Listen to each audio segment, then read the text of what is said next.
नमस्कार, जय हिंद दोस्तों। स्वागत है आप सभी का आपके अपने YouTube channel study CBL classes में। दोस्तों, आज की जो हम कहानी आपके लिए लेकर आए हैं उस कहानी का शीर्षक है मुबारक बीमारी। मुबारक बीमारी। दोस्तों, ये जो कहानी है मुंशी प्रेमचंद द्वारा लिखी गई है और आपको पता है कि मुंशी प्रेमचंद जिन्हें हमेशा सामाजिक मुद्दों को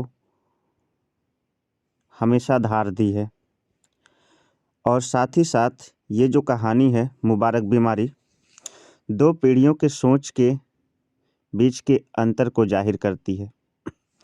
इसमें 4 पात्र प्रमुख हैं जिनके नाम मैं आपको बता देता हूँ। पहला है हरिदास। हरिदास जो कि पुत्र है। दूसरे पात्र जो हैं लाला हरनाम दास। हरनाम दास जो कि पिता हैं, हरिदास के पिता। और देवकी है। देवकी हरिदास की पत्नी है। और एक दीनानाथ है, दीनानाथ जो कि इन सबका मैनेजर है। इन्हीं 4 पात्रों में कहानी सिमट गई है। हरिदास जो कि पुत्र है, देवकी उसकी पत्नी है, लाला हरनाम दास, बूढ़े लाला हरनाम दास जो कि हरिदास के पिता हैं, और दीनानाथ जो कि हरिदास का या लाला हरनाम दास के क्या हैं, मैनेजर हैं। तो चलिए इस कहानी को शुरू करते हैं, बिल्कुल शुरू से। रात के 9 बज गए थे। एक युवती अंगीठी के सामने बैठी हुई आग फूंकती थी और उसके गाल आग की कुंदनी रंग में दहक रहे थे। उसकी बड़ी बड़ी आंखें दरवाजे की तरफ लगी हुई थीं। कभी चौकर आंगन की तरफ ताकती तो कभी कमरे की तरफ। फिर आने वालों की इस देरी से त्योरियों पर बल पड़ जाते। आंखों में हल्का सा गुस्सा नजर आता। कमल पानी के झकोले खाने लगता। इसी बीच आने वालों की आहट मिली। कहर बाहर पड़ा, खर्राटे ले रहा था। कहार बाहर पड़ा, खर्राटे ले रहा था। बूढ़े लाला हरनाम दास ने आते ही उसे एक ठोकर लगाकर कहा, कमबख्त, अभी शाम हुई नहीं और अभी से लंबी तान दी। जो कहार था वो घर के बाहर खर्राटे लेने लगा था। तभी बूढ़े लाला हरनाम दास ने क्या किया, उसे ठोकर लगा के जगाया। बोला, अभी शाम हुई नहीं और अभी से लंबी तान दी, मतलब अभी से सोने लगा। नौजवान हरिदास, हरनाम दास और हरिदास ये दो नामों में कन्फ्यूजन हो सकता है, लेकिन बूढ़े लाला हरनाम दास पिता हैं और हरिदास उनका पुत्र है। नौजवान लाला हरिदास घर में दाखिल हुए। चेहरा बुझा हुआ, चिंतित। देवकी ने आकर उनका हाथ पकड़ लिया और गुस्से और प्यार की मिली हुई आवाज़ में बोली, आज इतनी देरी क्यों हुई? दोनों नए खिले हुए फूल थे। एक पर ओस की ताजगी थी तो दूसरा धूप से मुरझाया हुआ। हरिदास, हाँ, आज देर हो गई। तुम यहाँ क्यों बैठी रही? देवकी, क्या करती? आग बुझ जाती थी, खाना ना ठंडा हो जाता। हरिदास, तुम जरा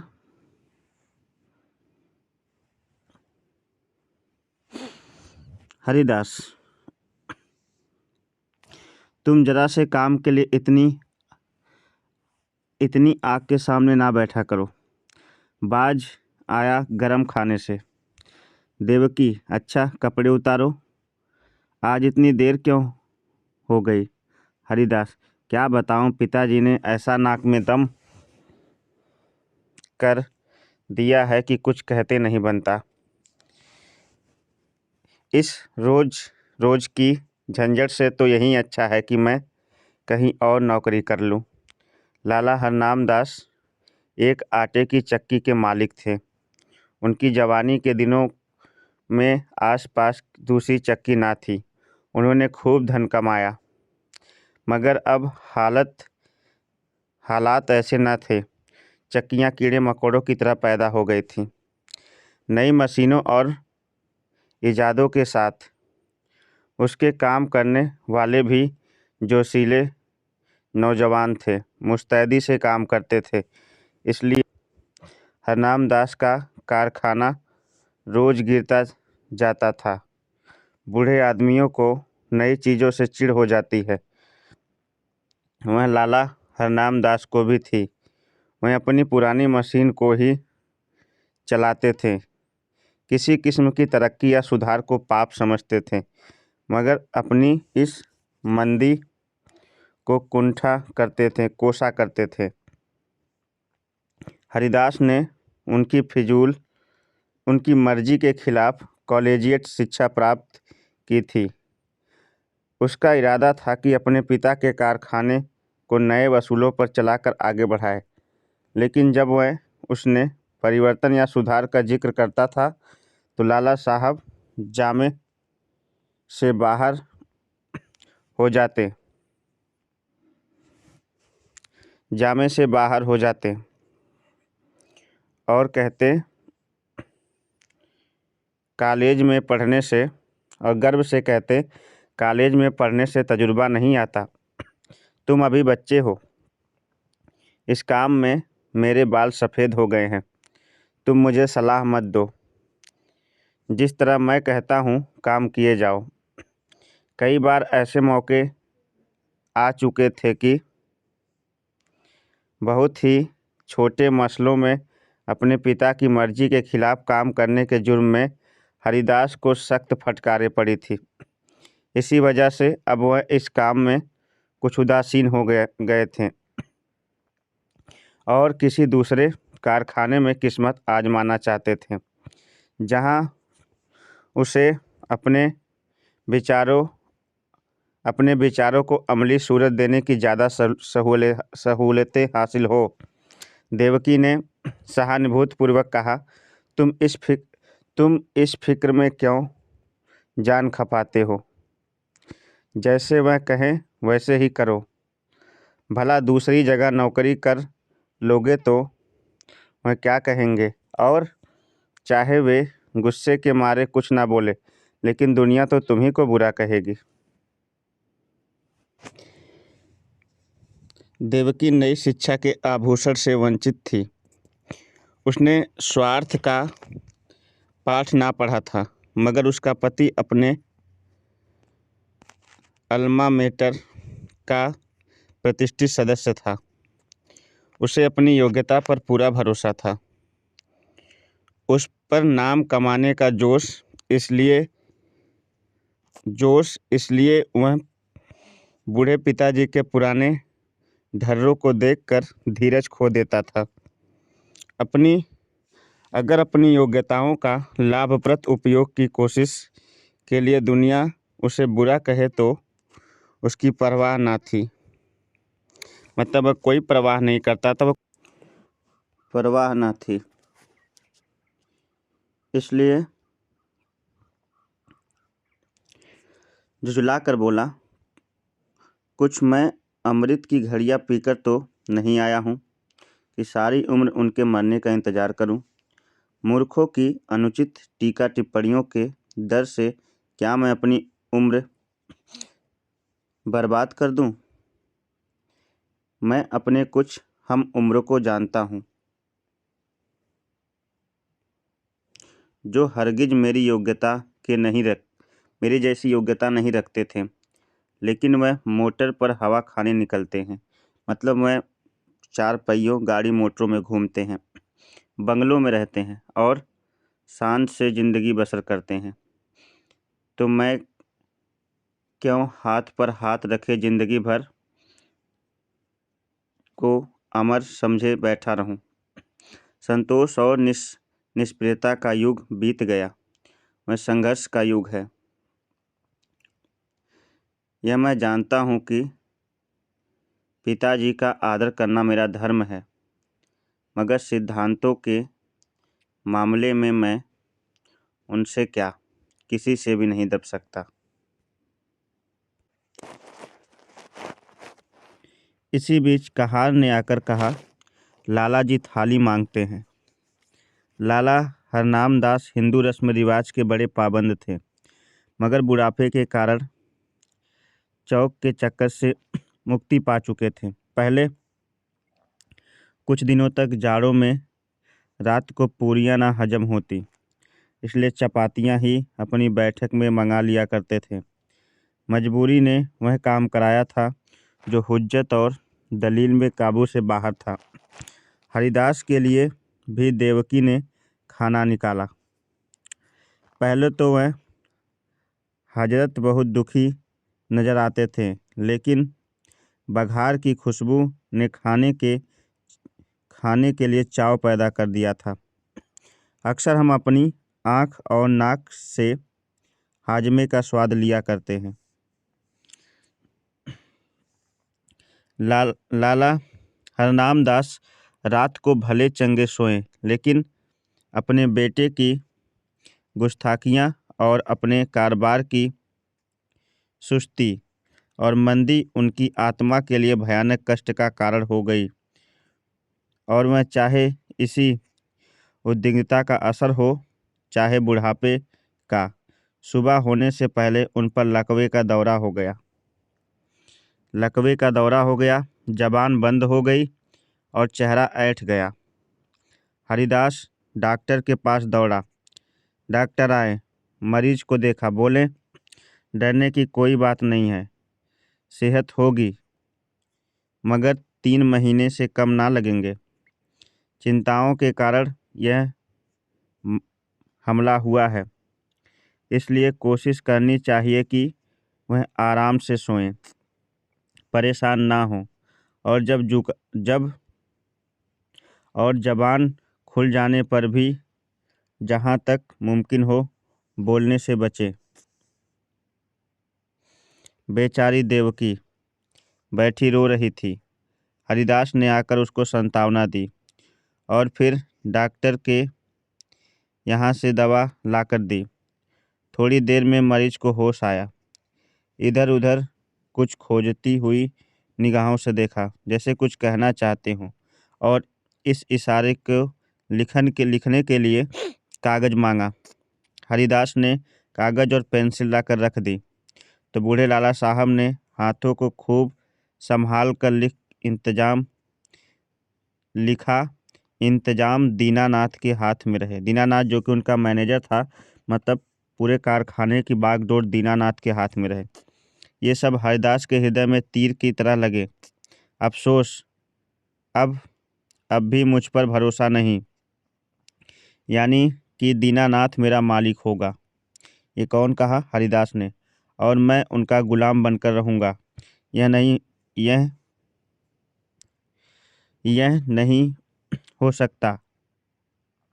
कागज़ लिए देवकी के पास आए और बोले, लाला जी ने दीनानाथ को मैनेजर बनाया है।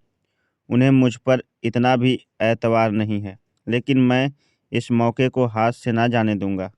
उनकी बीमारी का अफसोस तो ज़रूर है, मगर शायद परमात्मा ने मुझे अपनी योग्यता दिखाने का यह अवसर दिया है, और जिससे मैं ज़रूर फ़ायदा उठाऊंगा।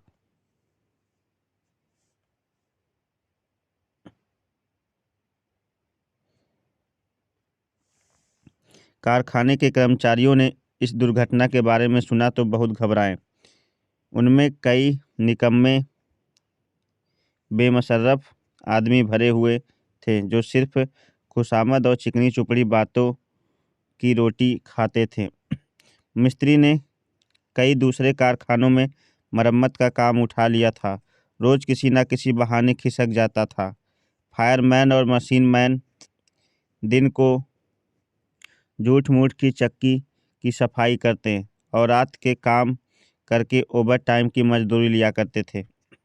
दीनानाथ जरूर होशियार और तजुर्बेदार आदमी था, उनका मैनेजर, मगर उसे भी काम करने के मुकाबले में जी हाँ रटते रहने से ज़्यादा मज़ा आता था। लाला हरनाम दास मजदूरी देने में बहुत हिले हवाले किया करते थे और अक्सर काट कपट के भी आदी थे। इसी को वह कारोबार का अच्छा वसूल समझते थे। हरिदास ने कारखाने में पहुंचते ही साफ साफ शब्दों में सबसे कह दिया कि तुम लोगों को मेरे वक्त में ही जी लगाकर काम करना होगा। मैं इसी महीने में काम देखकर सबकी तरक्की करूंगा। मगर अगर टाल मटोल का गुजर नहीं है, यहाँ पर टाल मटोल का गुजर नहीं है। जिन्हें मंजूर ना हो वह अपना बोरिया बिस्तर संभाले और फिर दीनानाथ को बुलाकर कहा, भाई साहब, मुझे खूब मालूम है कि आप होशियार और सूझबूझ रखने वाले आदमी हैं। आपने अब तक यहाँ जो रंग देखा वही अख्तियार किया, लेकिन अब मुझे आपके तजुर्बे और मेहनत की ज़रूरत है। पुराने हिसाबों की जांच पड़ताल कीजिए। बाहर से काम का मेरा जिम्मा है, लेकिन यहाँ इंतजाम आपके सुपुर्द है। जो कुछ नफ़ा होगा उसमें आपका भी हिस्सा होगा। मैं चाहता हूँ कि दादाजी की अनुपस्थिति में कुछ अच्छा काम करके दिखाऊं। मुझे मुस्तैदी और चुस्ती का अक्सर बहुत जल्द कारखाने में नज़र आने लगा। इस मुस्तैदी और चुस्ती का असर अक्सर कारखाने में बहुत जल्द नज़र आने लगा।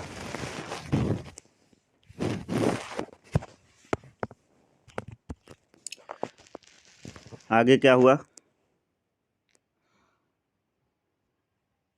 दीनानाथ की मुस्तैदी की बदौलत ग्राहकों को नियम समय पर और किफ़ायत में आटा मिलने लगा। पहला महीना भी खत्म ना हुआ था कि हरिदास ने नई मशीन मंगवाई। थोड़े अनुभवी आदमी रख लिए। फिर क्या था, सारे शहर में इस कारखाने की धूम मच गई।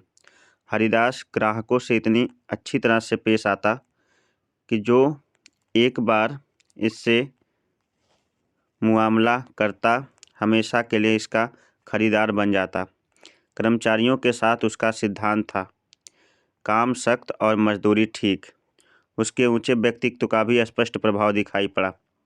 करीब करीब सभी कारखानों का रंग फीका पड़ गया था। उसने बहुत ही कम नफ़े पर ठेले ले लिए और मशीन को दम मारने की भी मोहलत ना थी। रात और दिन काम होता था। तीसरा महीना खत्म होते होते उस कारखाने की शक्ल ही बदल गई। हाथे में घुसते ही ठेले और गाड़ियों की भीड़ नजर आती थी। कारखाने में बड़ी चहल पहल थी। हर आदमी अपने अपने काम में लगा हुआ था। इसके साथ की प्रबंध कौशल का वरदान था। भद्दी, हड़बड़ी और जल्दबाजी का कहीं निशान न था। लाला हरनाम दास धीरे धीरे ठीक होने लगे। एक महीने के बाद वह रुक रुक कर कुछ बोलने लगे। डॉक्टर की सख्त ताकीद थी कि उन्हें पूरी शांति स्थिति में रखा जाए, मगर अब उनकी जबान खुली उन्हें एकदम को भी चैन ना था। देवकी से कहा करते, सारा कारोबार मिट्टी में मिल जाता है। यह लड़का मालूम नहीं क्या कर रहा है, सारा काम अपने हाथ में ले रखा है। मैंने ताकीद कर दी थी कि दीनानाथ मैनेजर बनाना, लेकिन उसने जरा भी परवाह ना की। मेरी सारी उम्र की कमाई बर्बाद होती जाती है। देवकी उनको सांत्वना देती कि आप इन बातों की आशंका ना करें। कारोबार बहुत खूबी से चल रहा है, खूब नफ़ा हो रहा है, पर वह भी इस मामले में तूल देते हुए डरती थी कि कहीं लकवे का फिर हमला ना हो जाए। हूँ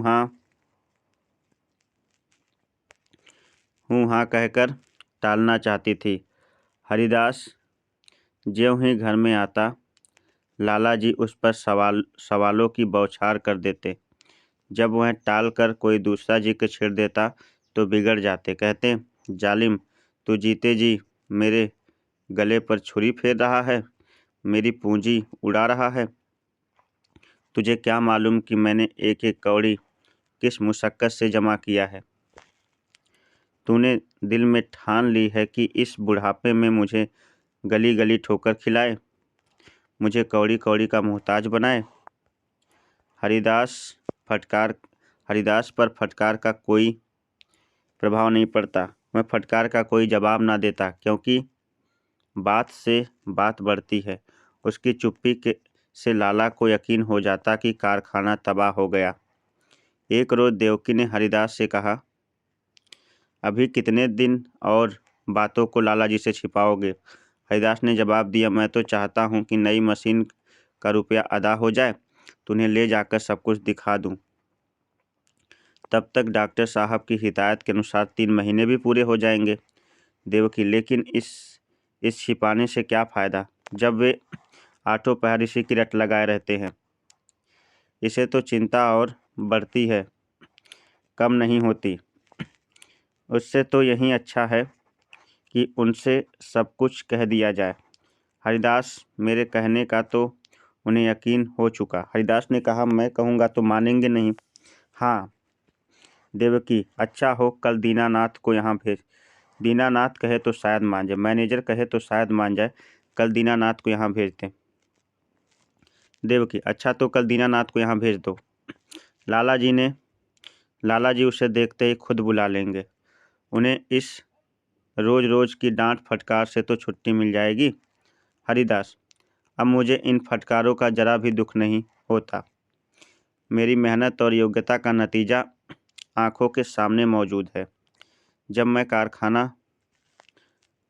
कारखाना अपने हाथों में लिया था, आमदनी और खर्च का मीज़ान मुश्किल से बैठता था। आज 500 का नफ़ा है।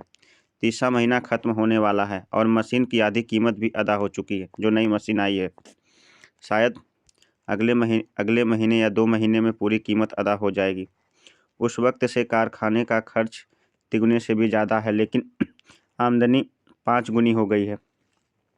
हजरत, मतलब उसके पिताजी, देखेंगे तो आंखें खुल जाएगी।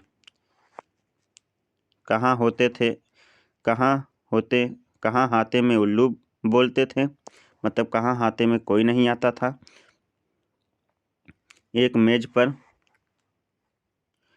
मेज पर बैठे ऊँघा करते थे लाला जी, और एक पर दीनानाथ बैठकर कान कुरेदा करता था। मिस्त्री और फायरमैन ताश खेलते थे। बस 2-4 घंटे चक्की चल जाती थी। अब दम मारने की फुर्सत नहीं है। सारी ज़िंदगी में जो कुछ ना कर सके वह मैंने 3 महीने में करके दिखा दिया।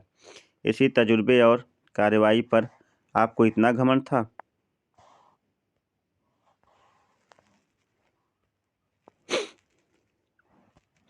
जितना काम वह 1 महीने में करते थे, उतना रोज कर डालता हूँ। देवकी ने भर्त्सनापूर्ण नेत्र से देख कर कहा, अपने मुँह मियाँ मिट्ठू बनना कोई तुमसे सीख ले।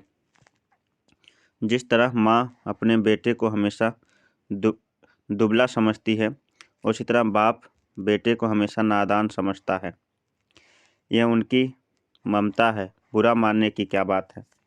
हरिदास ने लज्जित होकर सर झुका लिया और दूसरे रोज दीनानाथ उनको देखने के बहाने से लाला हरनाम दास की सेवा में उपस्थित हुआ। लाला जी ने उसे देखते ही तकिए के सहारे उठ बैठे और पागलों की तरह बेचैन होकर पूछा, क्यों, कारोबार सब तबाह हो गया कि अभी कुछ कसर बाकी है? तुम लोगों ने मुझे मुर्दा समझ लिया है? कभी बात तक नहीं पूछी? कम से कम मुझे तुझसे ऐसी उम्मीद ना थी। बहू ने मेरी तामीरदारी ना की होती तो मैं मर ही गया होता। दीनानाथ, आपका कुशल मंगल रोज बाबू साहब से पूछ लिया करता था। आपने मेरे साथ जो नेकियां की हैं, मैं उन्हें भुला नहीं सकता। मेरा एक एक रोआ आपका एहसानमंद है, मगर इस बीच काम ही ऐसा कुछ एक आ पड़ा या चल रहा है कि हाजिर होने की मोहलत ना थी। हरनाम दास, खैर कारखाने का क्या हाल है? दिवाला होने में क्या कसर बाकी है? दीनानाथ ताज्जुब के साथ कहा, यह आपसे किसने कह दिया कि दिवाला होने वाला है? इस अरसे में कारोबार में जो तरक्की हुई है, आप खुद अपनी आंखों से देख लेंगे। हरनाम दास व्यंग्यपुर बोले, शायद तुम्हारे बाबू साहब ने तुम्हारी मनचाही तरक्की कर दी है। अच्छा, अब स्वामी भक्ति छोड़ो, साफ साफ बताओ कि मैंने ताकीद कर दी कि कारखाने का इंतजाम तुम्हारे हाथ में रहेगा, मगर शायद हरिदास ने सब कुछ अपने हाथ में रखा। दीनानाथ जी हाँ, मगर मुझे इसका जरा भी दुख नहीं। वहीं इस काम के लिए सबसे ठीक भी हैं। जो कुछ उन्होंने कर दिखाया है वह मुझसे हरगिज ना हो सकता था। हरनाम दास, मुझे यह सुनकर हैरत होती है कि बतलाओ क्या तरक्की हुई है। दीनानाथ, तफसील तो बहुत ज़्यादा होगी, मगर थोड़े में यह समझ लीजिए कि पहले हम रोज़ जितना काम एक महीने में करते थे उतना काम अब रोज़ होता है।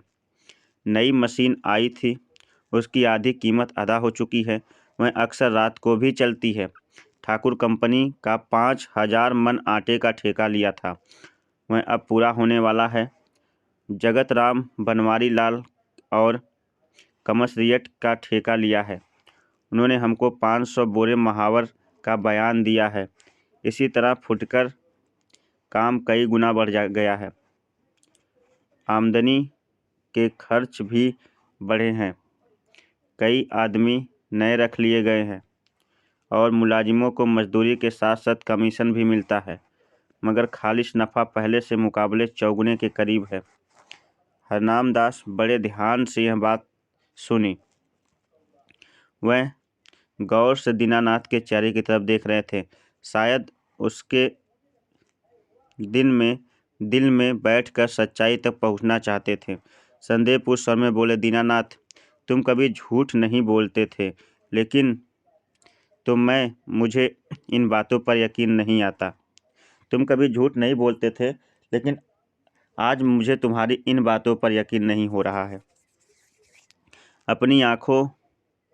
जब तक मैं अपनी आँखों से ना देख लूँ, तब तक मुझे जो है यकीन ना आएगा। दीनानाथ कुछ निराश होकर विदा हुए। उन्हें आशा थी कि लाला जी साहब तरक्की और कारगुजारी की बात सुनते ही फूले ना समाएंगे कि मैं एक सब कुछ बताऊंगा और बहुत खुश हो जाएंगे और मेरी मेहनत की दाद देंगे।